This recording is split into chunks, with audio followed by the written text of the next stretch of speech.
ایک مسجد کھو دی، اب اور کوئی مسجد نہیں کھوئیں گے انشاءاللہ تعالی۔ تم اپنی بات کرو، اللہ کے گھر کی بات کرنے کی تم کو اجازت نہیں ہے۔ وقت کے فرعون سے بھی یہ حال ہوگا، یاد رکھو انشاءاللہ۔ اور یہ ہماری صفوں میں یہ B J P R S S ان لوگوں کو تیار کر رہی ہے، نہیں سی ڈبل اے سے کچھ نہیں ہوتا۔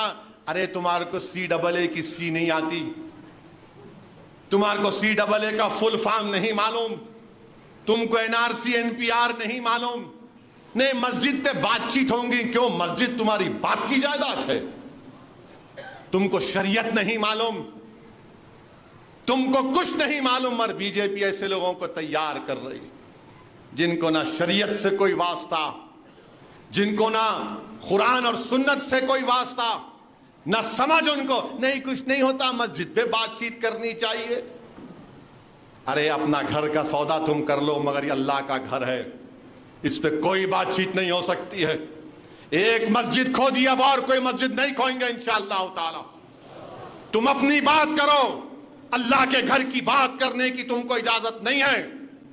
تم اپنا ایمان بیچنا چاہتے ہو، بیچو تم، مگر اللہ کا گھر ہے یہ۔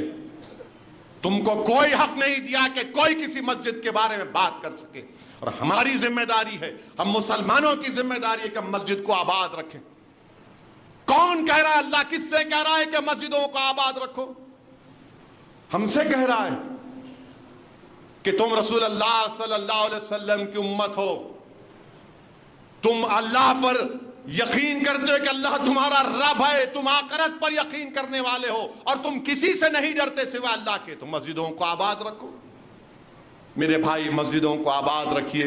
میں بار بار کہہ رہا ہوں، یہ ہمارے مخالفین مجلس یہ کہتے ہیں کہ اسد الدین جذبات میں لانے کے لیے کہہ رہا ہے، ووٹ حاصل کرنے کے لیے کہہ رہا ہے۔ میرے دل کا حال تو اللہ جانتا ہے، میں سچائی کو بیان کر رہا ہوں، اور دیکھتے جا رہے آپ ایک کے بعد ایک کیسے کیسی باتیں کی جا رہی۔ میرے عزیز دوستوں اور بزرگوں، مرنا ہے۔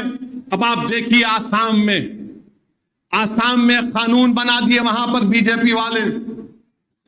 کیا قانون بنائے کہ مسلمانوں کی شادی کا جو ایکٹ ہے 90 سال پرانا قانون نکال دیے، اور کیا بول رہے بی جے پی والے کہ ہماری شادی ہونا اسپیشل میرج ایکٹ کے تحت۔ خطبہ کون پڑھے گا پھر نکاح میں؟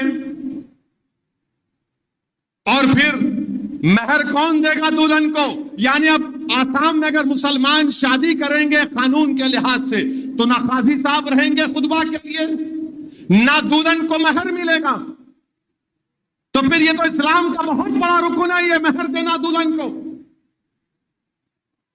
وہاں پر بی جے پی حکومت نے یہ وہ قانون کو بند کر دیا اور کہا کہ اسپیشل میرج ایکٹ میں آپ کو رجسٹریشن کرنا پڑے گا۔ اچھا، اسپیشل میرج ایکٹ میں اس میں جو اگر اسپیشل میرج ایکٹ میں شادی ہوتی تو جائیداد کا بٹوارا پرسنل لا کے تحت نہیں ہوگا مسلمانوں کا۔ ہم سے شریعت کو چھیننا چاہتے ہیں۔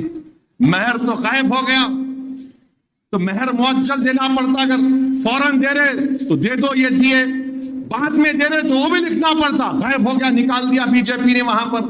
تو مسلم مہیلاؤں سے بڑی محبت متروں کو، وزیر اعظم کو، میری بہن ہے، ارے پھر بہن کو مہر نہیں ملنا۔ آسام کی حکومت نے قانون پاس کیا، اور آسام میں 51% مسلمان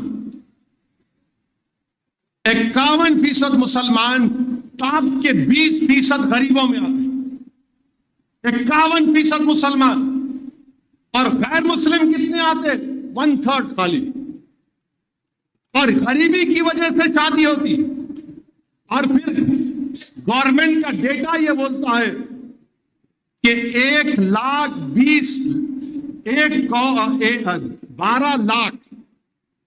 12 لاکھ بچوں کی شادی ہوئی۔ کتنے مسلمان ہیں اس میں؟ صرف 11% ہیں، 84% تو غیر مسلم ہیں۔